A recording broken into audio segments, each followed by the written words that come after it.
Hey, what's up guys, it's Visal here, and this is my unboxing and review of the Huawei Y7p. The Huawei Y7p is Huawei's 2020 budget / mid-range device that they make. This phone actually launched on the 7th of February earlier this year, and it's been 3 months since we've had this now, and pre-orders are only just starting in Nigeria this May till June. I'll have the exact dates in the description of this video, and also pricing and additional information. All of that will be linked in the description of this video. This is actually one of the finer devices that Huawei makes, and we're going to be exploring it since I've had it for a few days.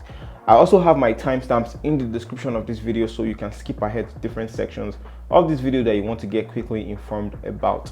Without further ado, let's get to the video.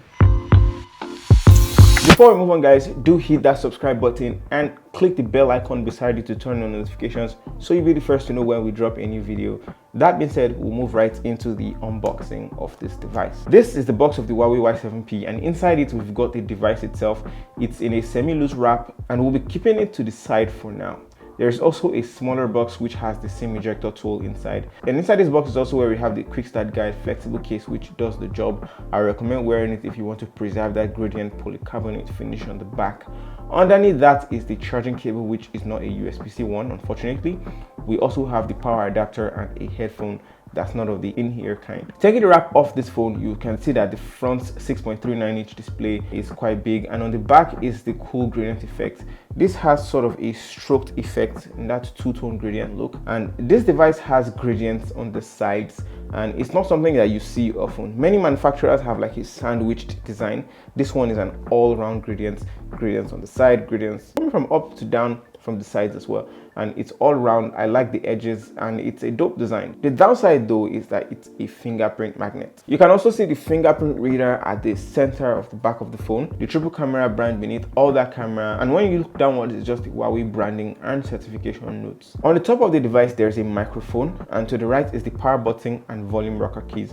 The left has the SIM slot. This is a dedicated dual SIM slot, and it's expandable by 512 gigabytes, so you can have an expandable storage. In some countries you get a hybrid SIM slot, but for Nigeria it's a dual SIM. The bottom of the phone houses the headphone jack. Nice to see another microphone there, USB ports, and the speaker grill. The front of the phone has an 8 megapixel front facing sensor in the punch hole style display. The earpiece is of course above it, and when you look at the whole screen, you'll notice a slight chin. Another nice touch is that the device also has a screen protector right out of the box, which I thought was a good move. The phone is actually lightweight in my hands and is slim to the tune of 8.1 millimeters, even housing a 4000 mAh battery, which we'll talk about soon. It's not glass on the back, it's a polycarbonate material. However, it does look well designed. The color I have here is Aurora Blue, and there's also another option, Midnight Black.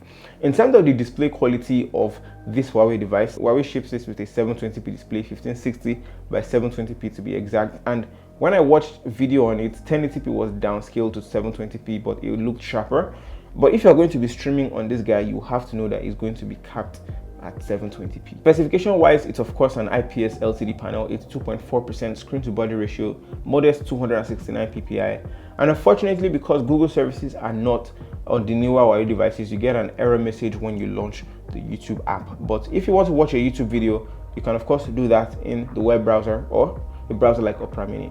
In a separate video which is all about the Huawei app gallery, I'll be explaining a couple of things there, and I will link that in the description of this video. You do get the option to toggle on eye comfort, which is in a way reducing the blue light, or essentially a blue light filter, so it doesn't strain your eyes. You can also increase the text size and even the display size as you wish. You can even change the font. In a cruel twist of fate, you can also hide the notch if you feel like the front-facing camera bothers you.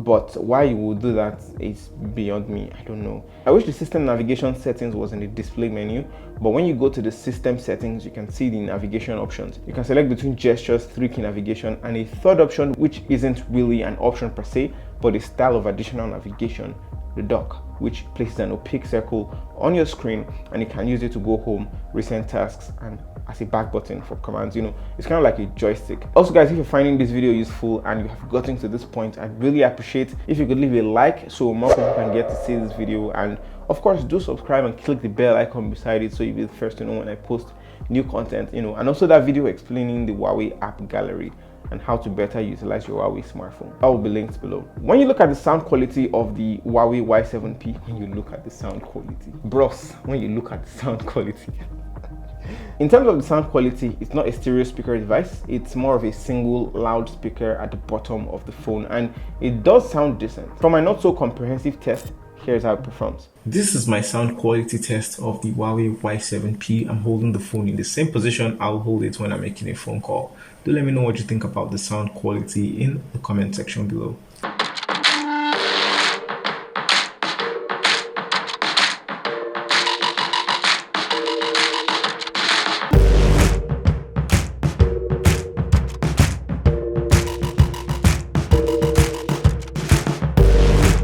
When it came to the microphone quality itself, in terms of me speaking on the phone, the device did do very well, and it was more concentrated on the base of my voice. This phone has a dual microphone system on here for audio recording, so when you're making videos, the audio will be much better, but it doesn't have a stereo speaker, so that's another angle to consider.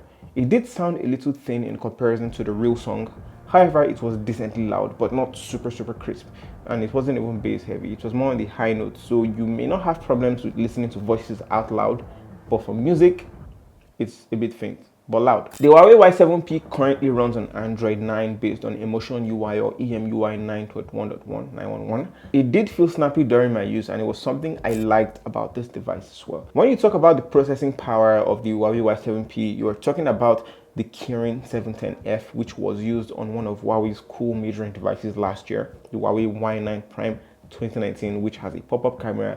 I reviewed that phone, and you can watch that with the link in the description below or the card up above. This phone handles games very well, and when it comes to day-to-day tasks, it was not a problem at all. In terms of storage, I was a little bummed. It came with a 64 gig storage and 4 gigs of RAM, but for a price of 140 euros, which when I did the conversion, it was around 60,000 naira. I think it will be more when it's announced in Nigeria fully. I can't complain. I'll update the accurate pricing information in the description below.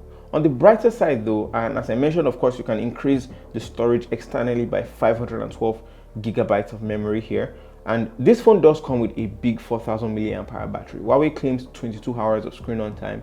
It's actually capable of 10-watt charging too. And in the past few days that I've had it with me, it did last me till about 5 p.m., from all the way from 11 a.m. in the morning, because my use is a bit intense, with games, of course. And in terms of gaming, there wasn't any noticeable lag. Only PUBG had one lag, and the rest of it was like really smooth. When I played games Call of Duty, PUBG, and Asphalt for a total of 30 minutes, it took the battery down by 10%, all the way from 29% to 19%, and this was consistent with my tests. When you talk about biometrics and security, of course, apart from the PIN pattern and password, we have face unlock and the fingerprint reader on the back, and that was decently fast. It's a physical fingerprint and not an on-screen fingerprint, so that does help. Face unlock did also do fine with enough light. However, all the times I've tried unlocking it in the dark, it just didn't work. It would almost always just give a not enough light signal. However, with some little light, you'll be able to unlock this device with face unlock. As far as the cameras on the Huawei Y7p, from the top to the bottom, you've got a 2 megapixel f2.4 depth sensor, a 12 megapixel / 48 megapixel wide camera, and the third camera is an 8 megapixel ultra wide camera with flash below as well. The selfie camera on the Huawei Y7p is an 8 megapixel f2.0 sensor, no front facing flash, it's just an on-screen flash. And for my test, it was just okay, usable for social media, and it looked noticeably sharp, but a bit overexposed. And the same thing goes for portrait mode. I must mention that portrait mode straight out of the box on this guy is set to a high level of beauty mode, which I don't understand. You can reduce it by yourself if you want better clarity. And even if you look closely, you will notice that not all the edges are cut out well, and it doesn't always look blurred really well. This shot was a 12 megapixel default camera shot because straight out of the box it's set 12 megapixels on the back, and here's how it looked. This image was a total of 1.7 megabytes. This camera also has aperture mode where you can set the aperture low to f1.7. It's not perfect, but from the same position, not only did it blur the background more, it also increased the size to 3.9 megabytes. These normal shots ease into bokeh a little bit well and have a decent background blur. However, when you switch to 48 megapixel mode, which you can from the settings menu, I wish it was just a button up top. I noticed that it had more saturation, better quality when zoomed in, and of course, an increase in the image size up to 10 megabytes. 48 megapixel shots are really cool in enough light, but a downside is that you can't zoom in this mode. You have to go back to the normal mode. And when I tried all the zoom levels, the 8 megapixels ultra wide mode, it did give a bit of a washed out image, and this was, with enough light, but it had clear grains even if it wasn't sharp. At 2x, the image still retained a lot of sharpness, while at the maximum 6x, it was notably soft, but it was still usable. When I took it outdoors, it performed well. I liked the blue hues, that it had. The normal 12 megapixel shots did perform well, even portrait mode compared to the indoor space.